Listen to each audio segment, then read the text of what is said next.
I'm here to welcome you all. Thank you very much for coming out tonight. We are thrilled to see all of your familiar faces and unfamiliar faces. By way of introduction, my name is Sarah Brown. I'm the treasurer of Aplomb. I'm in for Catherine O'Day, who is our... Oh, did I say I'm the president? I'm the treasurer. I'm in for the president, who couldn't be here tonight, who, unfortunately can't make it.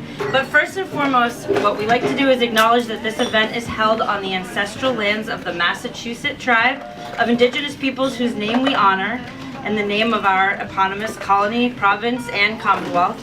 And we want to pay our respects to the ancestral bloodline of the Massachusetts tribe and their descendants who still inhabit historic Massachusetts territories today. Thank you to all of our sponsors, with an extra special shout out to recognize our gold sponsors, the Lakeside Inn, where we are today. Thank you. DNR Paving. There we go. We'd like to thank our silver sponsors, Leading Edge Real Estate, Team Hamlin. The law offices of Mike Festa. Anthony Guardia, attorney at law. Thank you to our host committee members, Mike and Sandra Festa. Aaron Kerwin. Give us a wave if you're here so we can all look at you and clap to you. Anthony and Teresa Guardia. Mike and Hallie Lake. Deborah and Jim Keefe. And Mike and Emmeline Festa. And thank you, Maria Rossiter. Where's Maria? Over here. Maria. She's available tonight for wellness support, so please find her if you'd like to speak with her. Now I want to introduce you to Danielle Festa. Yay! Our artist, creator of the nonprofit, our fearless executive director, and cutie with the pink hair, inimitable, beautiful, Danielle Festa.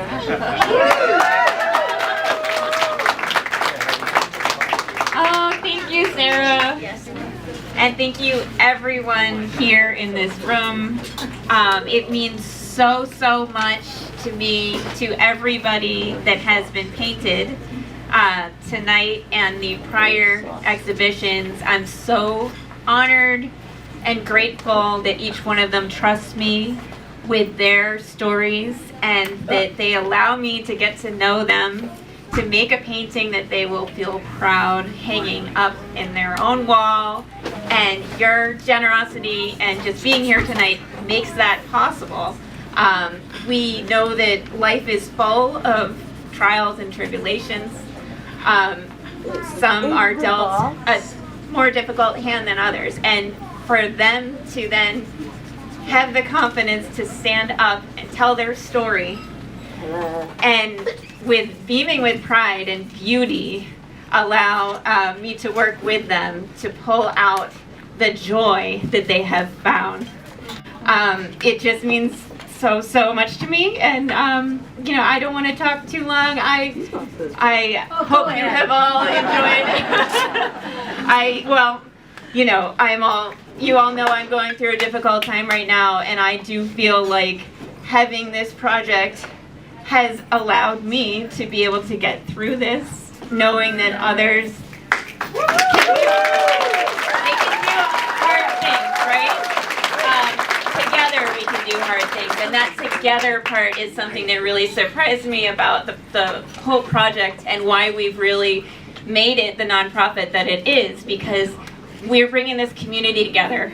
We're bringing experts in the field of expressive arts to people who might not have realized that art materials might help calm their system, and the community that arises when we all get together and do that. And you don't need to have any certain set of skills.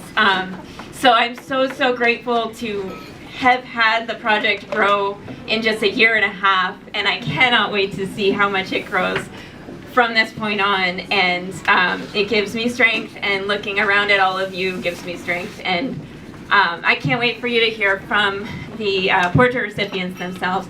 And I will show a quick video here a bit about the process, okay? Sneak on over here.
Oh, she's coming. Oh, buffer.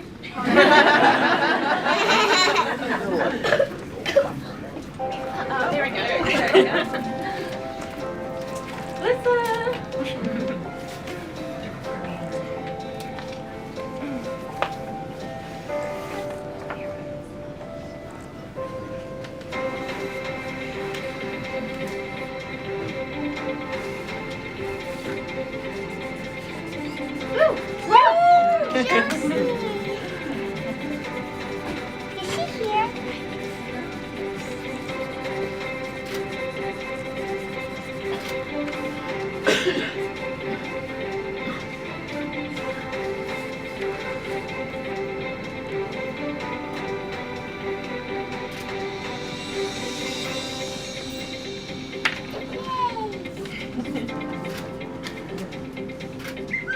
Calendar.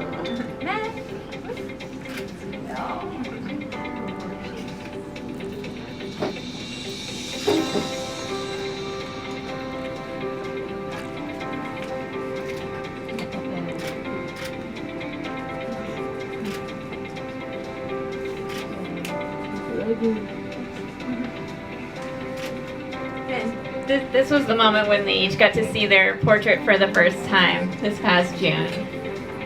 And that's Kelly, who couldn't be here tonight, but seeing how much it meant to them just meant the world to me too.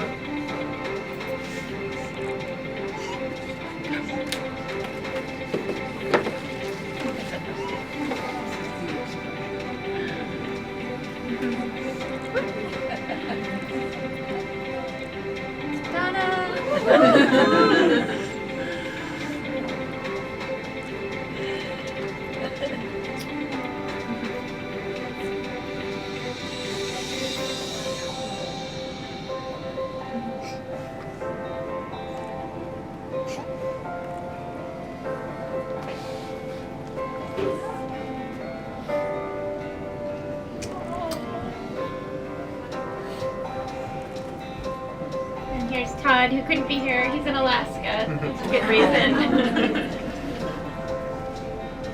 And the dog. Yeah, and his dog, Honey.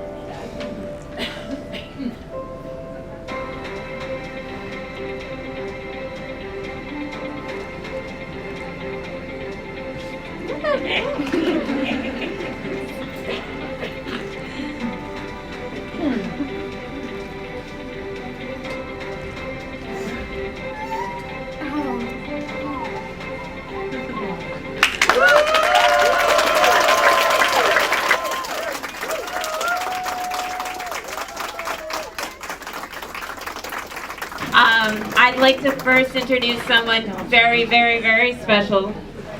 My sister, she's actually my cousin, but she is my sister in so many ways.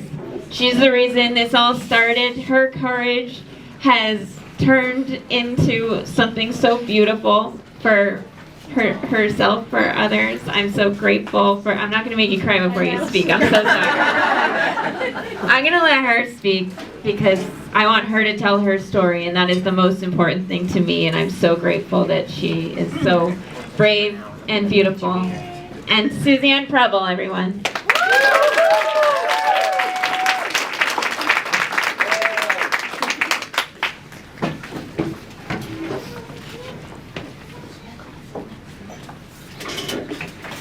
So my story.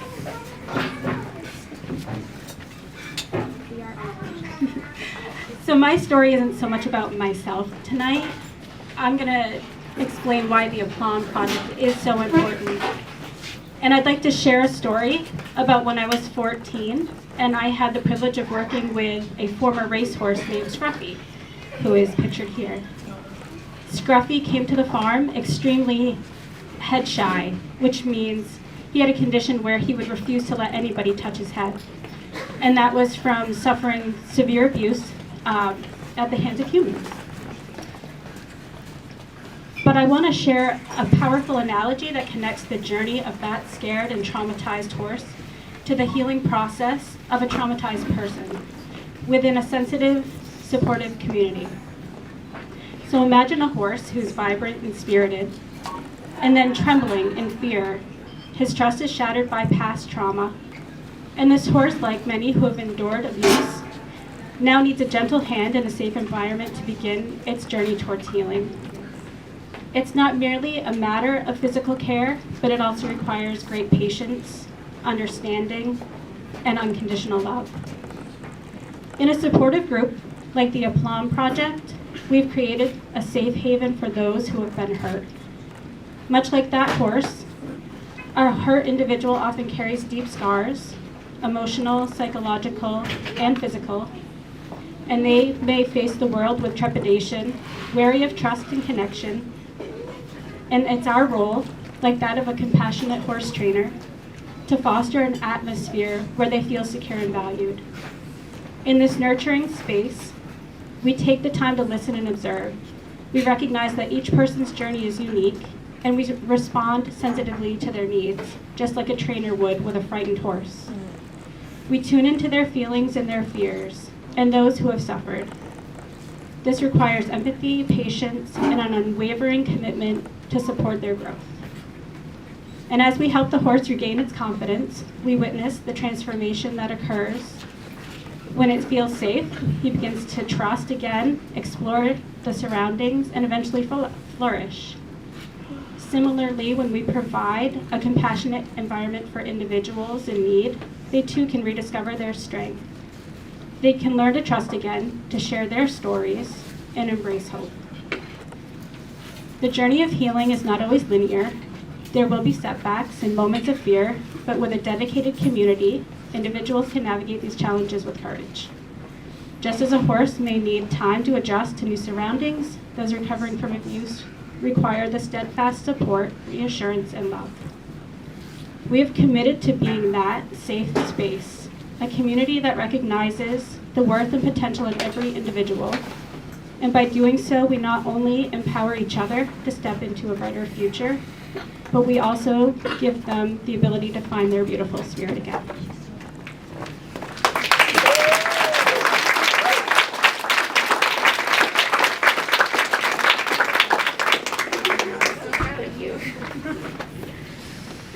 Suzanne Preble, everyone.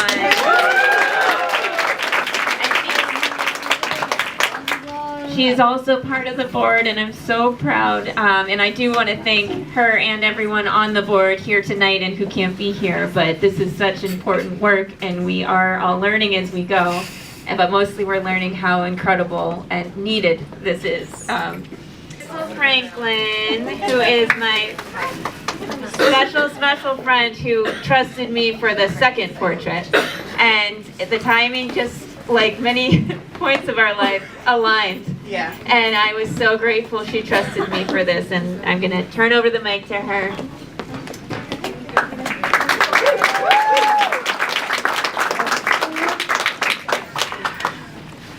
Good evening, everyone. How is everybody doing? I'll use that.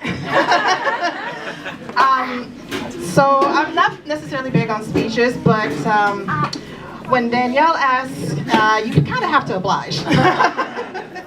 And she definitely knows how to convince me. So I shot straight from the hip with this one, so here we go. When Danielle painted my portrait in 2022, I had never felt so seen and validated. When she revealed it, she saw me in a way that I had never seen myself before, and it was shocking to my system. I knew I was a queen in my own story, as we all are royalty in our own stories, and if you don't think so, this is a reminder. But Danielle had the gift, the talent, and the insight to bring that to the forefront, reminding me of the fighter and the boss queen that I am. Up until then, I kept my past to myself for the most part. I hadn't checked in with myself since starting my healing journey due to my traumatic experiences. My story trickled out within trusted groups, of which Danielle was a part of, but I never fully revealed what had happened because I didn't think anyone wanted to listen. But she did, and she wanted to. It was profound for someone to sincerely ask, "How are you really doing?" and genuinely wanting to know. My traumatic experiences had left me thinking that I was being punished for my existence, making me question whether I deserved to be here. I fought those thoughts for a long time. I felt so empty that I couldn't fully show up in my relationships and friendships, and my experiences were damaging my connections. It goes back to when I was 5 years old, violated in preschool by a classmate, to being touched by another female student in the 4th grade and ridiculed for speaking up, to being roofied and assaulted by my now ex-husband after I had been released from the Marine Corps. I thought this was my life's trajectory, and when I tried to talk about it, I was shut down by other people. I never even brought it up in therapy because I didn't believe they could help me. I didn't think anyone cared. Despite all of this, there was a strong urge in me to help others because of what I went through. I was so comfortable being there for other people that it was a new and frightening experience to be on the other side of the couch, receiving support. Sharing my story with Danielle was both liberating and terrifying because of the emotions still attached to it that I hadn't fully faced. But I gave her my core, and she handled it with gentleness, turning it into the badass painting, because Danielle is badass herself. She challenged me to check in with myself and reminded me that safe places do exist. She has proven this with her presence, her spirit, her gift, and the supportive community that has grown from her passion. She reminded me that I am not alone, and that I don't have to be alone as I journey forward. While we may never see the end, it always gets better along the way. Sometimes it's about the journey, not necessarily the destination. I was in the dark for so long that I didn't realize I had seen the light until I dove into astrology and tarot. Danielle was also the first person that I ever read for. And it was cathartic for me to see how my interests and passions could help others move past their own limitations and obstacles. So thank you, Danielle, for volunteering to be my tarot guinea pig. These two tools helped me tap into my spirituality despite being raised to shun it. I found that spirituality was the necessary pathway for me to start healing and forgiving myself. It also created the space to forgive others so I can release what was not mine to carry. After being gifted with my portrait, I hung it on the wall by my bed. Every morning when I woke up, I'm reminded of who I am, what I've been through, and what I can accomplish. And each night before I go to sleep, I'm reminded of how I conquered the day. I believe that portrait marked the start of a new chapter in my life, one that included finishing my degree in May,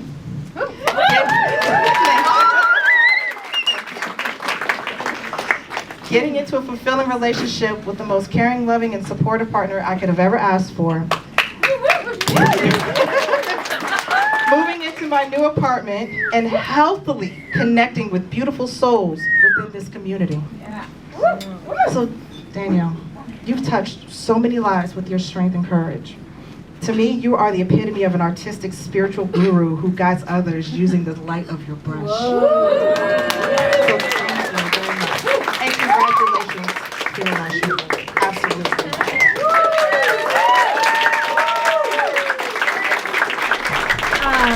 We have spiridulitis, or Spira, as we lovingly call her.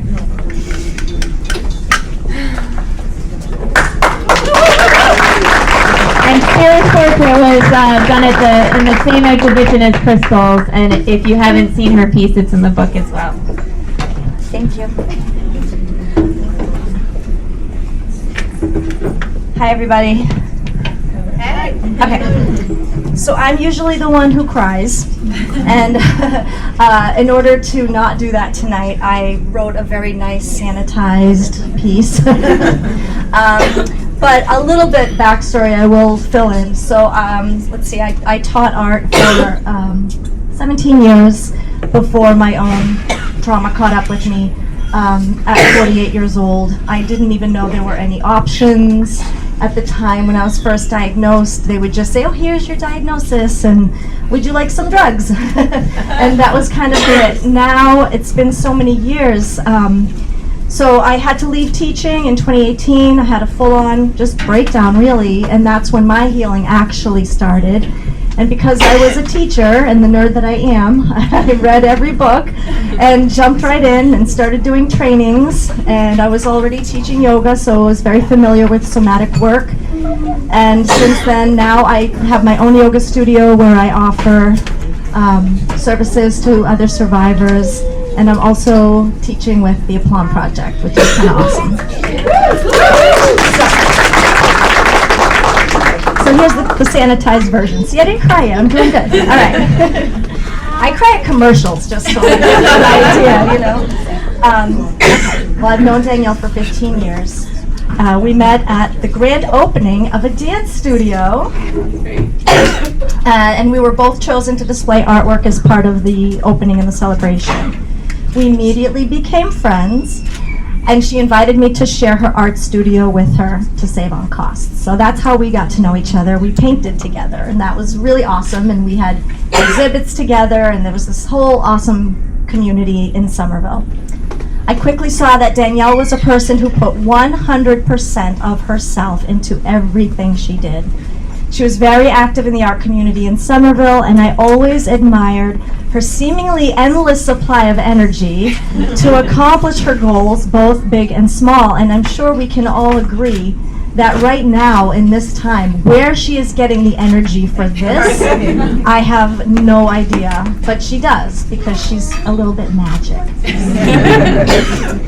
Over the years, we became very close, and I got to meet her family. Danielle's parents were at every art exhibit, bringing food, showing support, doing anything that needed to be done to make her exhibits a success. I honestly fell in love with her parents because I didn't have parents like that. And it was beautiful to see and lovely to be in their presence. There it is. Having a support system is crucial for success. It doesn't have to be your family, but we all need support. And since Danielle was raised in this way, that's what she knows. She knows how to support others when they need her, and that's what makes the Aplomb Project so special. When Danielle introduced me to her cousin Sue and told me about the portrait she was painting, I saw her light up, even though it was a difficult situation and they were all trying to get through it together. I saw that she found a new purpose for her paintings. And I also saw that this was not just for Danielle. This was not just inspiration. This was Danielle finding another way to be a loving supporter for the people in her life. The Aplomb Project is so much more than just a series of portraits that are painted of these incredible survivors. It's a celebration of survival. It's a celebration of the growth that comes after, when we are willing to be vulnerable and to seek help, and to accept that help and support from others. I currently teach a bilateral drawing class every month. Pardon me. to fellow survivors. For me, the best part is connecting with the other survivors. The space created is a safe space for us to share and to be vulnerable. And we can laugh together, we can cry together, and we can celebrate the fact that we're still here, we're still fighting, and we will succeed. We will continue walking on our individual paths toward healing, but instead of doing it alone, we will do it together. And in those moments where we feel weak and vulnerable, we have a whole community of people to reach out to for help, even if it's just a little bit of encouragement that we need to get through the day. In the field of trauma, we know that the best indicator of healing is human connection. We have this incredible ability to regulate with each other. It's called co-regulation. It's the way that our brains work. We are wired for human connection, and this is how we heal. The Aplomb Project provides that space where we can gather together as a group, and as a group, we are so much stronger and powerful than we could ever imagine. Yeah. Thank you for coming.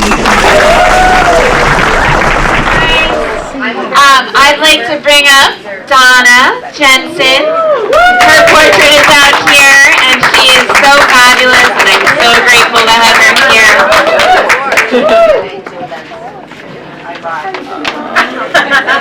How about me, obviously? So I'm here with all my sibling survivors. There and there.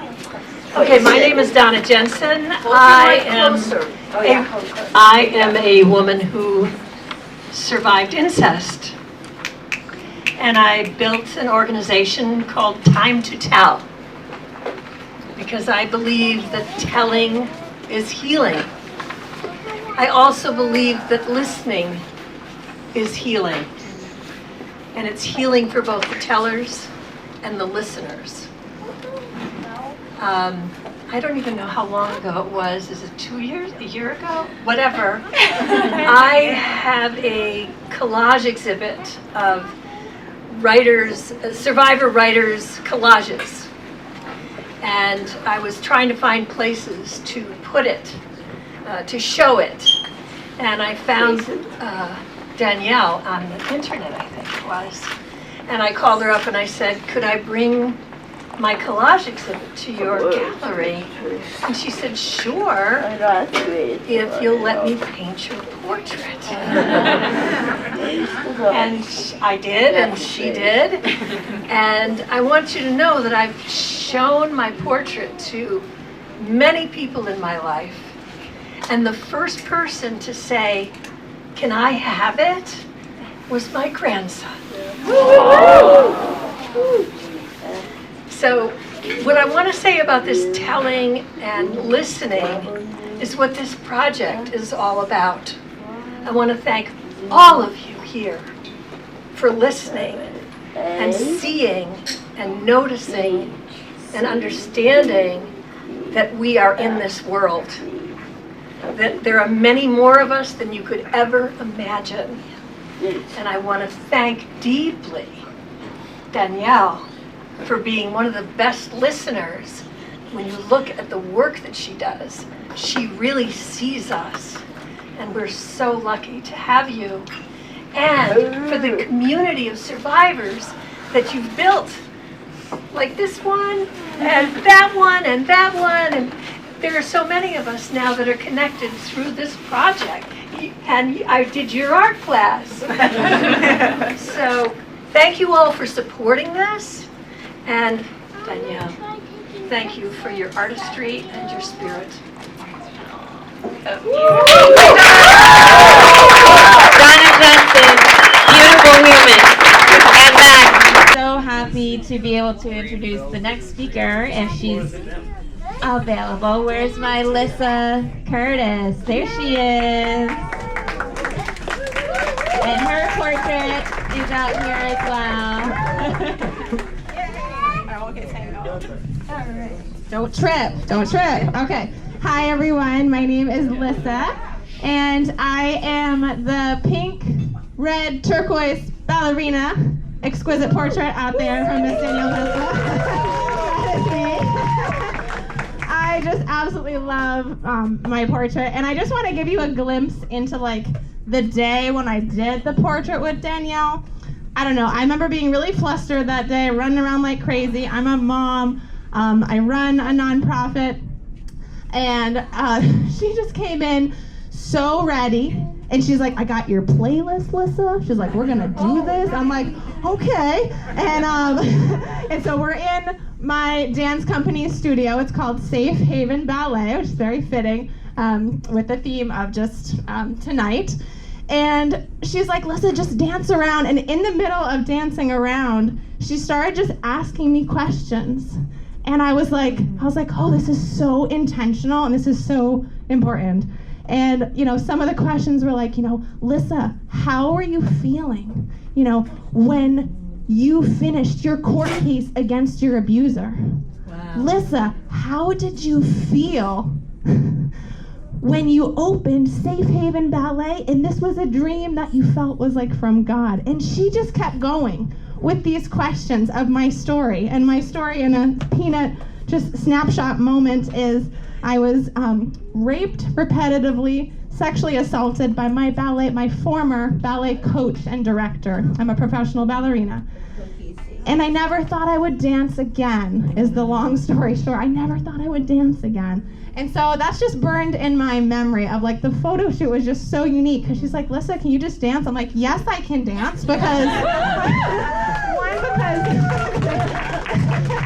one, because it's my passion. 2, because I never thought I would again. 3, because the dancing at Safe Haven Ballet, which is the nonprofit I run in Portsmouth, New Hampshire, I work with so many survivors who have either never thought they would dance again or just like kind of coming into an art form for healing.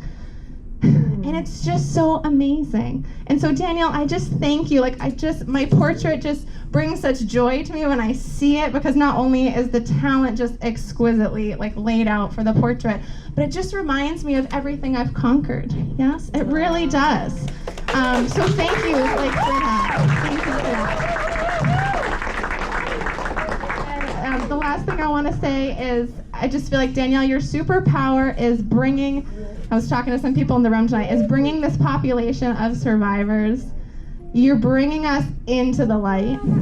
Yes, like there's so many people that have a story, and if you're someone in the room, it's like some people never share their story. They never have anyone that believes them. And it's really an anomaly if you do, and I was that anomaly. I had people that believed me, and I was so blessed for that. So I just want to thank you for bringing all of these beautiful survivors. You're showing our strength. You're showing us that we are important. You're showing us that we are valued, and just thank you. So can we please give it up for Danielle?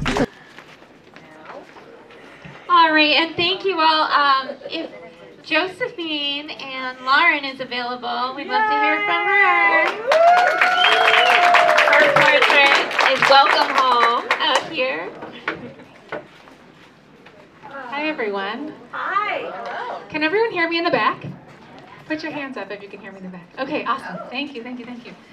My name is Josephine Loren. I am an author and activist. I call myself an anti-incest liberation agent, and I'm the community organizer of a charitable organization called Incest Aware.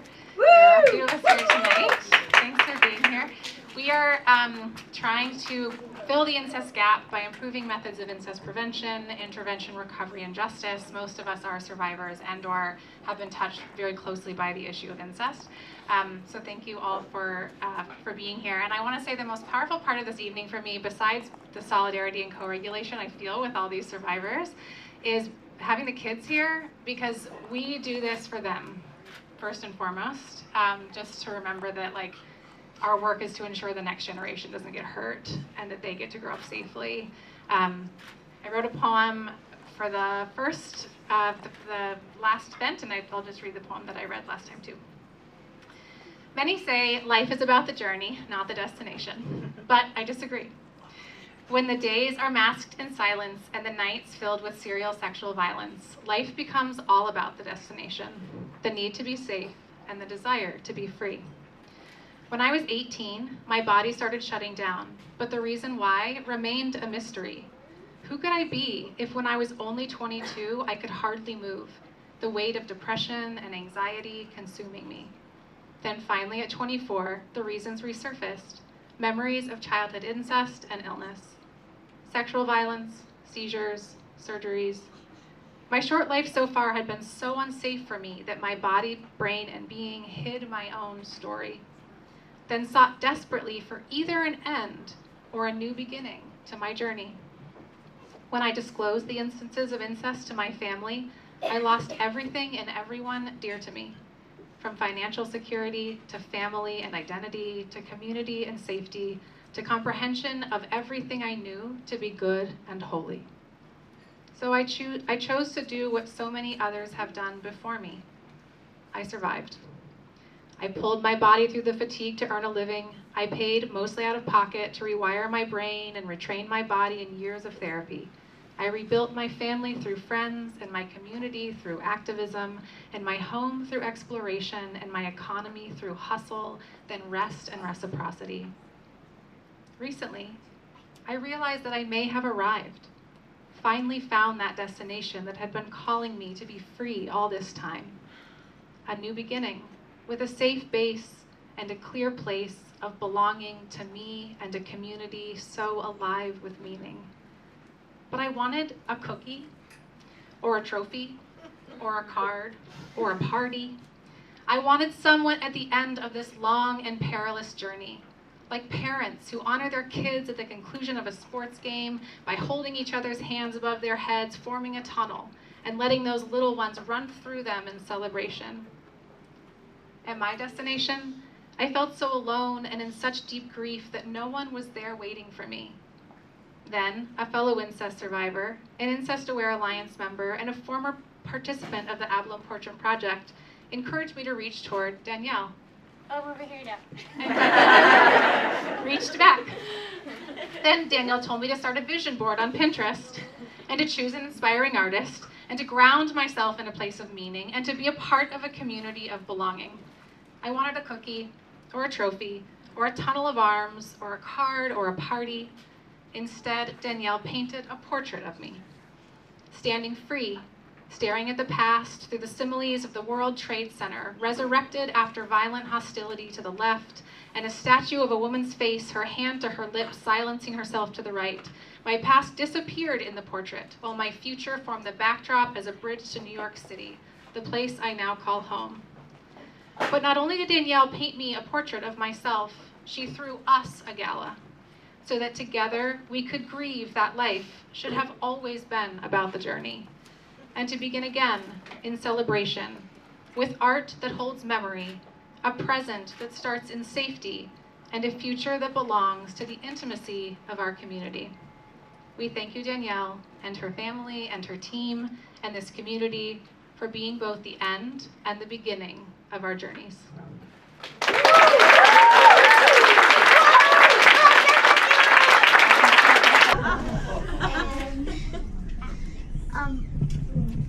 For anybody that thinks about Danielle but her paintings, but she is so good at them. And that's good for me because all these people around and just she spends the light to the world. And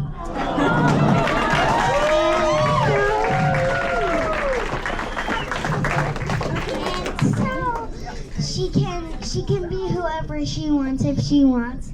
So if she wants to paint anything for the people that joy her a lot, and for the people who joy her is the people who comfort her this is a thing that I learned in class. If you imagine if you were there, then you meet this person, then you become then you help them. If you help them, they can be support, and when they be support, they can come a team for mom so she can stop cancer, and she did.